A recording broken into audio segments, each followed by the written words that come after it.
Vinya, nous si anula dodo. Nous si anu si ne hia. Enye no wa mawe. Nega nyi nyelu hwe ha, ma si alebo na po ha haya. Gerema.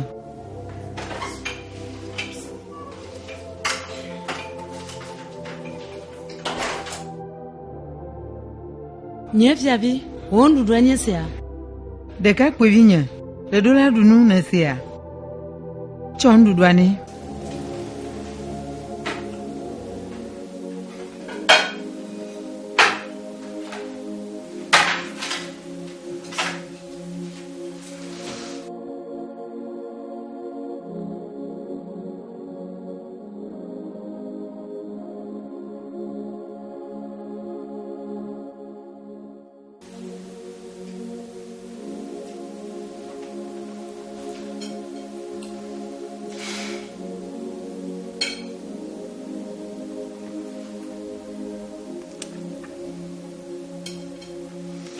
Ha. Mama nyuna monsieur no onu si akplo na mu.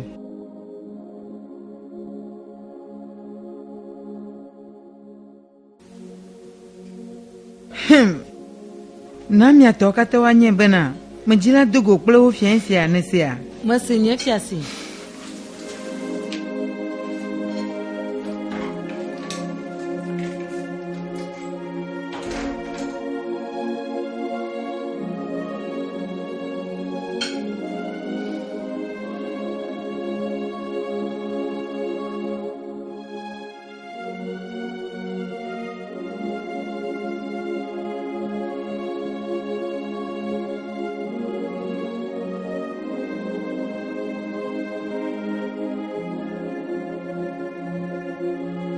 Tonyo minote.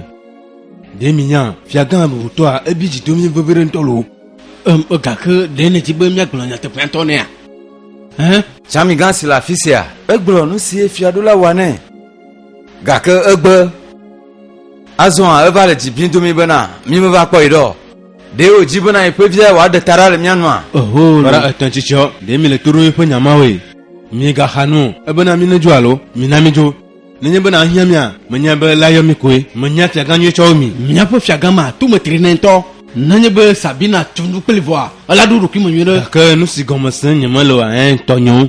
Ye nye bena nyamenya ne fada bo toma boareza oleleji aleleko. Hare nu si ata, nya Sabina dale po chocha ma. Azon Sabina magala chochi mu, mi kwe apo mo le da. Nyase ole nuselo nusele msendeji tenjo minamijo mifambijo yema Tonye Kristo to mi mate jijo ma usubo la be fada gbena mi o minya ya ma ga kenya siglomi le nyebe na mo le bana don play ne kwa sister Sabina esme fada glo na mi jijo kachuchuna mu ne ma munye bana matemva mu nengbe mo dua de glo o shi barabara zata ka bomo ka onto vago dene nye bena ne mi dore ye ya grona bena oli 2000 na kwa fada juida ni mala yipo nya nto gomusemu ale ba me ade wa gbon ne bena voda da won ole nyanya ma dasire yipo nu si won ole maji o mo le siamu La plache Sabina, ele bena ba subo na kplemi le hano po velia. Ni me la fiare kan yi kplemi o mo po mo nu ade si ji ma to asubo ma o aye ne nye be George na mi o ha ya temva o de kaklem mo le gbesoso anami no po mi ano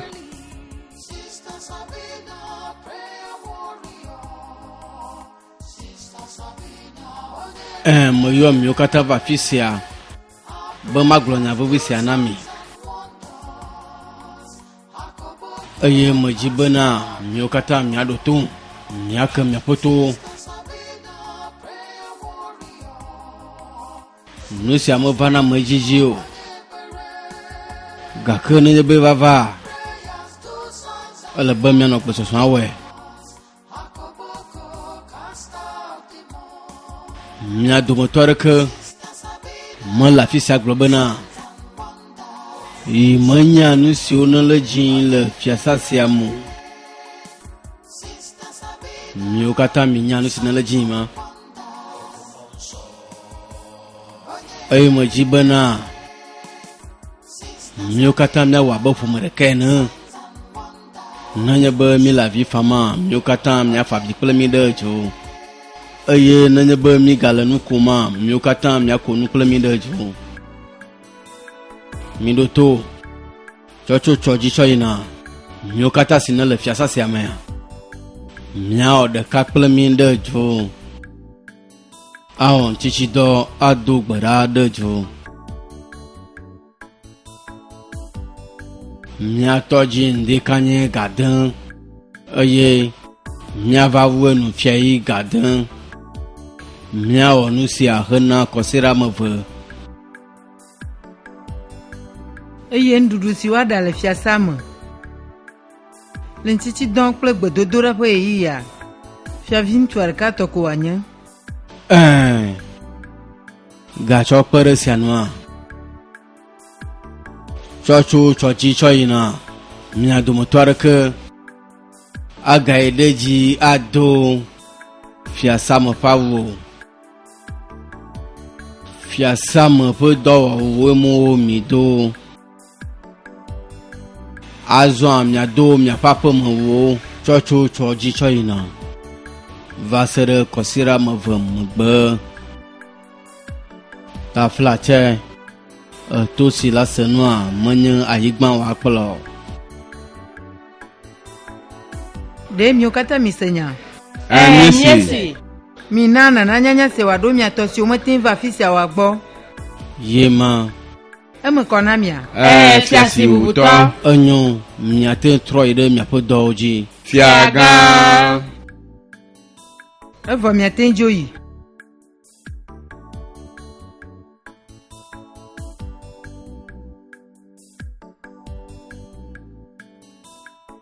Mansi de tugbivinye. Nuka tene le nu siawo kplem. Ngata. Tafla che vinye. Yina ve mlɔ anyi.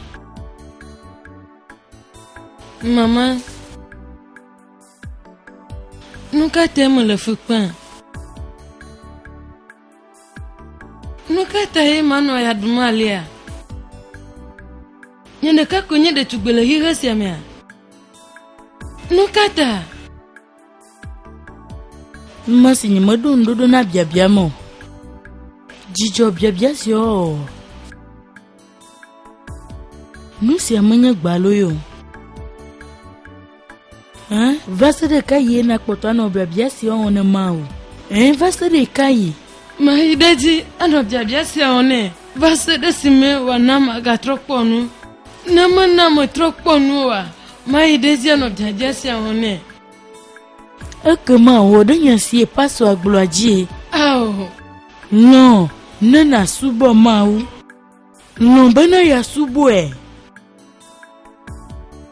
Nenye be le lɔ̃ be yeasubɔea, ela na be latrɔ kpɔ nu ke. Ao mama. Nenye be nene ya, ma nye ŋkugbagbanɔ tsɔ yi ɖe nye kume. Mawu megadzro. Mawu maɖe mɔ le anye ŋkugbagbanɔ. Manye ŋkugbagbanɔ kpɔ gbe ɖo vinye.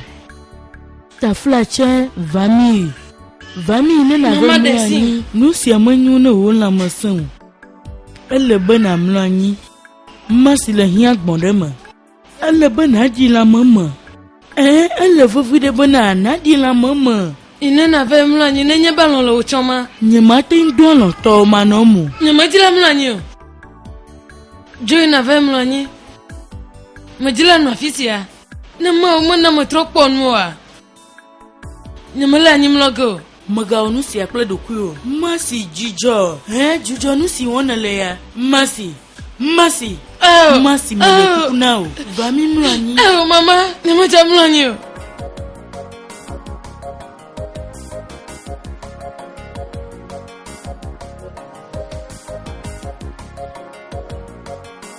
Aleke ne kpɔ gbeƒe tsɔtsia ɖo? egbeƒe tsɔtsia medzɔdzi na mo lo Kpɔ le sie fada nɔ ƒo tso Sabina ŋu abe futɔwo kple wo nyi ene na. Egblɔ bena ale gbɔgbɔ vɔ̃ dzaɖetɔ hã zã ye. Nu ka te ma ɖe asi le nu? Esime wonye dzo le tsɔtsia me vɔa. Ɖe wo ame nye bena amewo tsɔna gasɔ gbɔna na Sabina tsɔ wo fada bubutɔa. Mele dzidzɔ nɛ o. Bosunyɔ ma vɔ kpɔ gbe ɖe o. Ye ma. Azɔ si wonye dzoa, nyi megava va dona gbe ɖe o. Enyo. George nanya bedura yese ma eti konanya. Mana po me di na la mama. Lo nya ha. Na Sabina ntodu gbedora pe a. Nya ina. Mi akwa mo se fada jude la ga chana mda. Yese kwa na Father Jude. Sister Sabina, prayer warrior. Sister Sabina, our prayers do signs and wonders. Akoboko cast out demons. Sister Sabina, prayer warrior. Sister Sabina, Yanyi matekwe nsiajo. Ntokora si Yesu Kristo va nyigbanji a echi ndon le mianu voe. Nkata mi ga waro.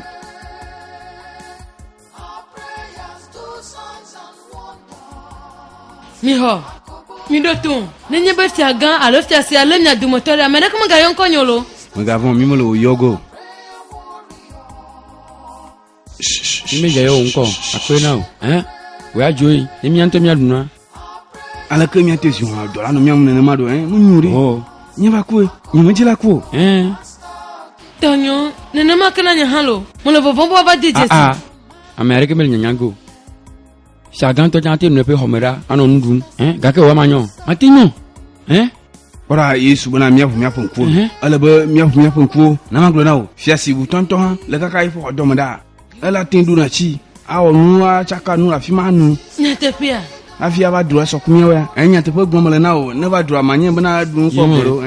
Nyatepelo. Yima nyatepe. Nyatepe. Gake mere kuma ga yon konyolo. Ouais, le doma joy la joy. De moi la nu nya kwa. Nya bi jirka. Ma do gbera hafi nya duna. Nga fa go dura. Mewa. Ewa de nwada. Wow. Ni si anyonto.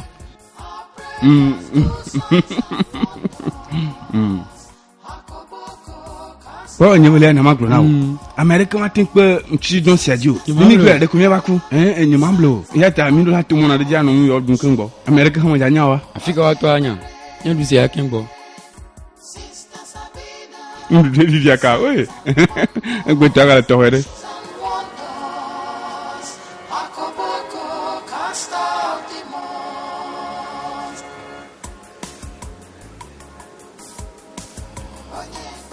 Oh, adolanya unto adolanya un. Mbabla sia. Sasa na nyantolo. Fiagamo ja seso. Menya ba dole miau. Gakale be mia doji. Ta flache. Nenye be madunu nutia. America manyanyago. Hina be wa chiare na namanu alebe nyela mo wadu nsevire nesia. Fiaga aolo. Mile nusi onre mia viatae. America madunu ne gbe ire kako. Mirula da pe ne ma ugbe glije mo vire. E de fio mo dola voni. Ta flache ma ikwera. Enyu masi. Chwa na nyembe madu chiare na ndimanwa. Makazbe magate we olo. Fiaga ta flache le roku. La tek pe nous si adiju. Anyu no nya nous si ya. Si sa Sabina la ba do le majijima. Doma hia. Ne va ala te glona we abe na dunu. Imanya no sita da tubisia na mi le no no mosiamu. Imanya. Ne ba mo ju ba fia sam. Va kwa mi jirado. Abe amagbalu we na ade. Glona. Nyakamia glo. Nyakamia glo na o. Fiaga. Ola nye bana mi do kurie. Bon na nyibe Sabina va fi sa fi lai. Yo bia cho gbanya benye madama. Mele pesa swadi. E ya mesia mesile fia sa hala we. De mi via tae. Ta flache.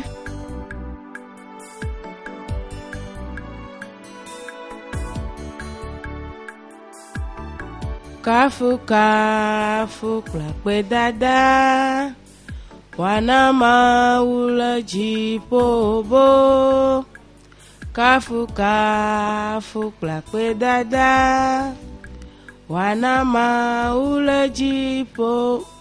Agola pama. Nga ogole vale nya pama. Mo ba fisi ma po Sabina. Don kata. Sabina mo kale si no tro mo poto nye wo ha no po fada. Chapo nyema. Nyema gale wo kpokplote o.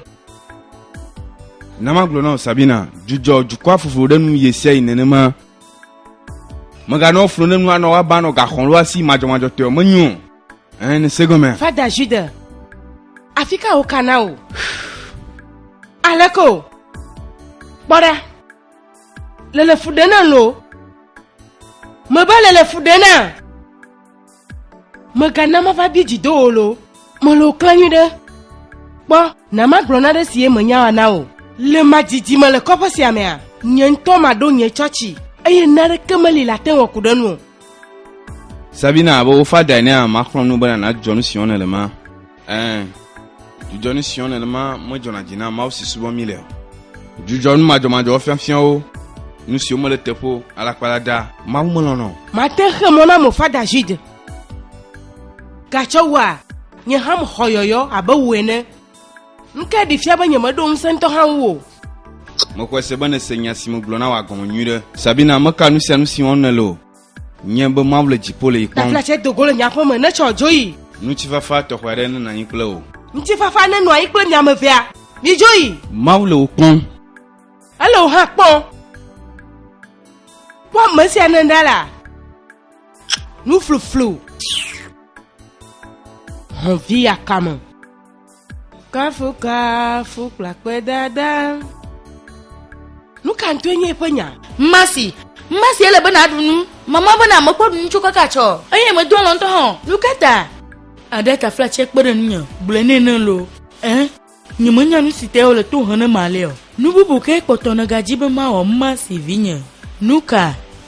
Masi ta fla che. Chuka kasi menu si ava me amagale do kuyomo. Aleba miano na masema na miano no. Mama glonya si pa so aglona. Azu aleba na chwe de dom. Awo. Ma uma gadro. Anu na ubo na maku. Cho ubo na makaka ma unya. Nyama o. Ada, manyonu vie we nenya. Manyonu vie we nenya. Nukata ma umo yo ya. Ha? Masi, amoto huya de we nenya. Unto nenya ba jila nyola ko jijwe nenya ba nye yo ya. Ta flache.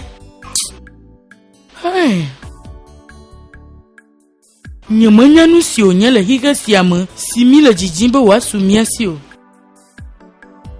Masi, jijo wa nyana mbana na desron ajivio. Aye nenya bana na ma usuboma. Laga ten desron. Ma usuboma hormona o. Masi nyatepe nanyi bele desron ha la te suboma o. Manya si so bo na dro. Tonya na manye bana mi malagba na ndeko. Ma ukwe mi lagba na. Kuro. Ma uye mi le mi pagba na. Ada. Nedibe mano nyagba na mawa. We amande tugbe nenya. Nukate wa malagba na mawo. Nediro ihe on pa viviosan. De tugbe viviosan na wa pagbo. Nukate to nyala to foro. Nukate to nyamanya nenemo. Vivika son le na wa pagbo. Vivika, le boule vivisan vivika son le. Bulena, bien mama. Ada. Ta flache nogbo. Mo jave po pastor. Mercy, mo gbono lo.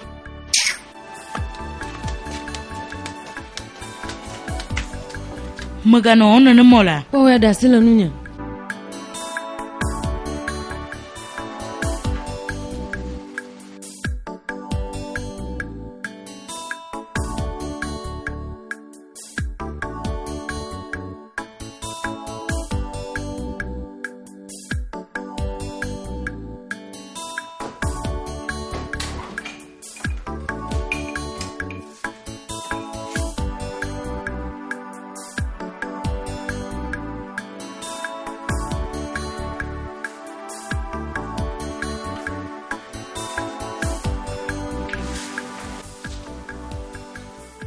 Ala kare mono nesia.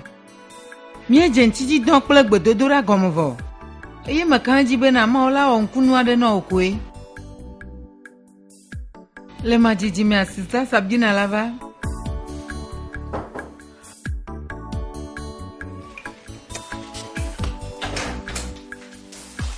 Nyefiasi.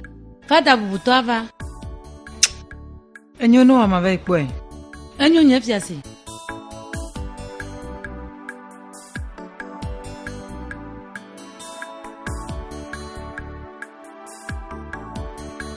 Fiagan, nyaka o nyeglon na nam. Nuka ela na bona o fiagan li bona dunu alia. Hein? Fada. Sister Sabina bia tumnya bobona nya walia. Sister Sabina. Aje mi do la we. Fada. Nu sino le vivire na manye bana. Vinye pon la mea wa haya ne. Alesi mo jiradwa ya mala viviro. Mala vivire kro. Nto ha. Adese na mbana. Maga wa yino no klenye chichoko. Vovito kwenye bevinye pon la mo haya. Anyu mose. Kaka fiagan ele nomba na jaye sogbon. Hein? Nous si là ofifi la kwenye bona do hosele mauji. Nous c'est le mausi eye ela yodo na viwa. Fada. Nanye be pon la mo va haya. Ma va wa kweda dal wo church ya mo. Enyo nto enyo. Fiagan magala jijin la na nye bona nkungenge zan e chwapevo le majimu kwa miawe. Awo fada. Maglono bena nya magal jijila se nya bubu adeko. Nagbe anya sila ka finye pe haya. Nanye be pela mo mesewa nya magate won bubu adeko alowa se nya bubu adeko. Ta flash fada. Enyo mose magabijio. Pastor. Ta flache. Mele kuku dana o vana na kwenenda. Agbebe na ma donlo alo adunu. Nyemanya nu si maga o. Pastor chikona. Nyemaga nya nu si ema o. Viwa de tugwe vikwe wo potonya.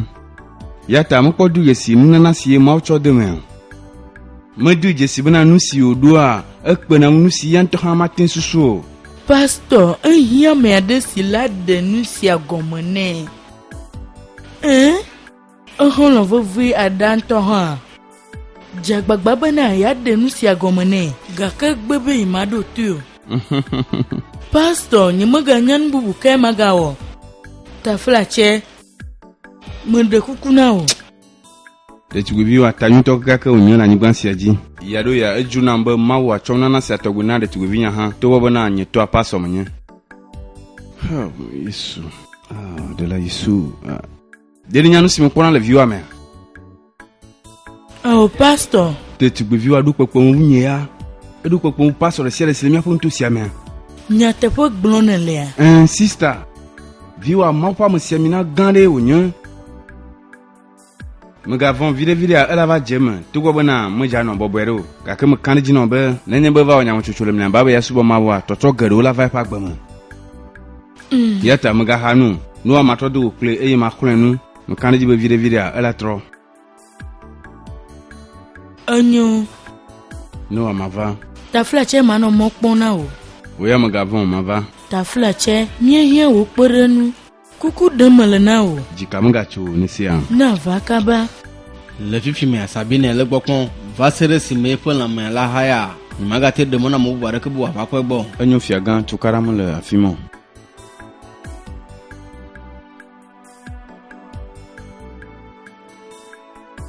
mo dogbana o fia bubuta Sister Sabina wezon kaka wezon fada makwe bana gamu sube na biamo alebo matedo yi na makwa Sister Sabina bo fiaga enyo akpenao akpelo nesia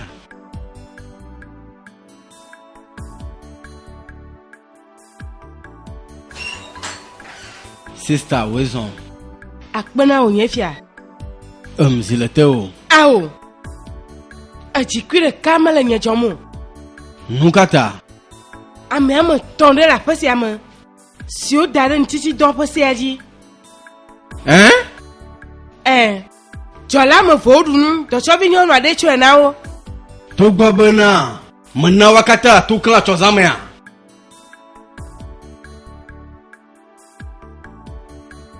ha Jolao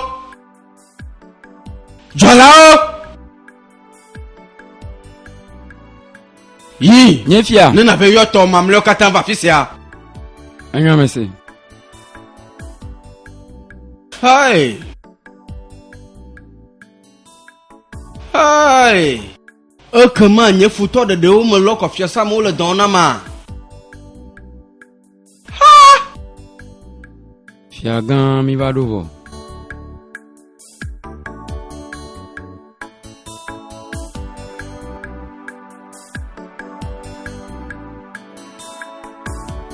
Comme il a dit là de nyagbera. To bobo me clam yo kata chozamea. Mi ga poto ideji. Darenje gbeda siajia. Oh, ao. Awo. Blewo. Owo si do awujea. Mi dunu. Awo. Ye chondu anao. Hey! Nade kama nona. Wa ulakwe do Sabina. Me do ta fla chef ya bubuta. Ubana jimonya le duduna yo. Nyamajila senya sio. Manya le fiasa siamu. Ao. Jola. Yi. Nana veti balo lu ervana. Nyamacho nu sia kremio. Fiagan le nyam sia ntomo gbe nyama do gake. E nyam sikan Brazil nu mena. Fiagan. Fiagan fia buto. Dolo mi amka ka mi ngatin le mi do kwele mo. Ya te mi ba. Dona te mia onu a. Mia onu. Macho na da fia mi okata. Esie mi matene madvoa. Macho na da fia mi. Mi sho baba ne kabane cho.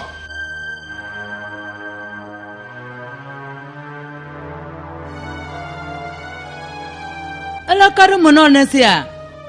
Magavon Mako ida Sabina gbo. Wa dugbera de ta o. La dugbera de ta o. La hayana. Na de kumo lo wago. Baba de na o. De tu gvivinha. De tu gvivinha. Hey. Magavon nesia na de kumo lo wago na mu. Maklo tuta Sabina mapomea.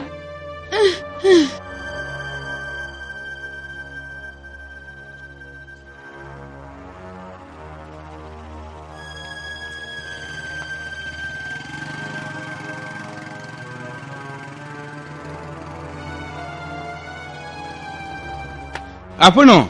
Muka ni kuhia. Fada de tu gvivinha de donto.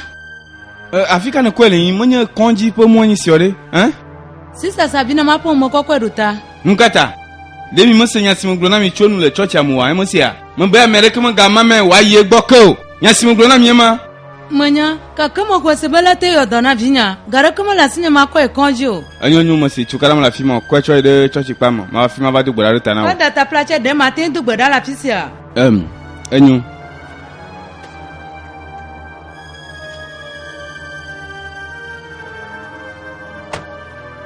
Nade kema we. Le mau tola, le villa, le gbogbo kokwela fun comme. Mia to si le dipo, oni continue ko. O fiar poneva, na mia olo na nyigbanji abale siye wona le dipo na. Na mia gbe mia pa gban kankan dudu, de mi da le voni tola sime. Cho mia po vula do kami abale si mio ha mi cheke na monsieur davole mia ji na. Cho fifi la cho ide kaka mia po kuma. Amen. Mia to bu to si le dipo, mo le gbe dunda fifi la yi, eye mo gble nyom si apo de tuguvia de la sio mo dem. Wenya mosine yonado esiata yodone le tola kle villa kle bon kokola fon comme Fiagan. Nanye tomado banao. Oh, na bana yento yapuwa. Idejine na puo, fombre ni makotolo. Fo nyure bachalo sunamono. Amesia wa o mele nyina de kakuvinyo. Fo Fiagan. Dakpena o mau. O hala ke no wado mo fivilai. Ala bane no jiji mana ya dunu. Dakpena sro. Aye. Asi ananya tokla na nya do moto de siade. Sabina bona nu sianu. Na de kamale. Viviti mane nyeo. Yata mi ponyu de. Mi ponyu de. Owu to halele mo. Fiagan. Ponyu. Azo mi globe dogo. Gbogbo vodi masinele. Awo, gbakle ya mea. ale bo wa dogo ala bana ye na mi ve dunwa gbedodora si won mi le ale vovide eye nu si ji mi le a do la femme aso mi kata mi gbo be dogo Dogo. Mojo, dogo voilà. Dogo. La oui, mais. Dogo. Oh, c'est ça. Dogo. Dogo. Dogo. Dogo là, dogo. Ah. Dogo. Dogo maman. Dogo. Dogo na maman. Dogo. Dogo. Dogo. Dogo. Dogo. Dogo. Dogo. Awo gbogbo. Dogo. Dogo. Dogo. Awo gbogbo ma kama kama. Dogo. Dogo. Dogo là. Dogo. Kala munyo. Dogo. Amo na dogo. Dogo. Dogo. Dogo là, mo de coupa. Aba cho kaba. Cho. Nacho. Vai leka.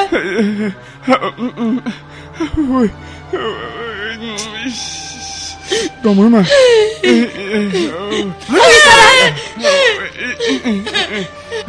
Demi la fontina kaka. Amen. Séminariste. Father. Toi, mi yira Non, na. merci.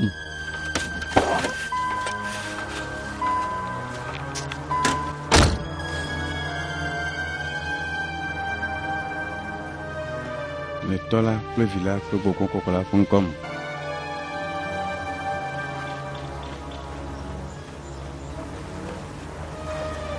E ka de monevo. Latin ko viwa chwe de apoma. Ka kana ngebe la mega to siania. Latin ko de konjifa. Oya gbedodora wa masama ba sisa Sabina to anone. Apono. Do yo mawgbe ochona. Mwenye miamu go topo gbedudura sison mo yo. Nusi we na wa kwenyebe na khosere mawji. Khose sinedo ayeji mawla to ayo dona viwa nesia. Abale simglenia. E ka de monevo. No mi adugo le church manesia. E mo anyu na o. Just do signs and wonders. Akoboko cast out demons.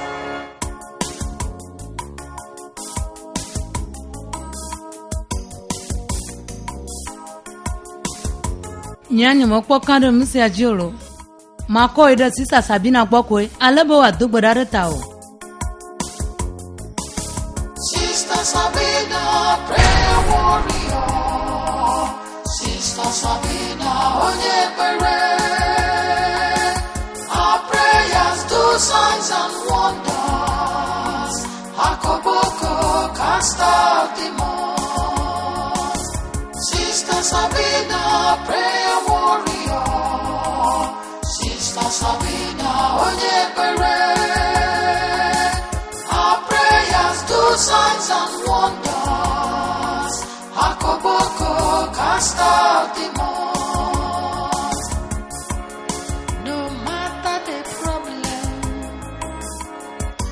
Sister Sabina will solve them. Don't care about the power. If you believe, you receive. Holy Sister Sabina, prayer warrior. Sister Sabina,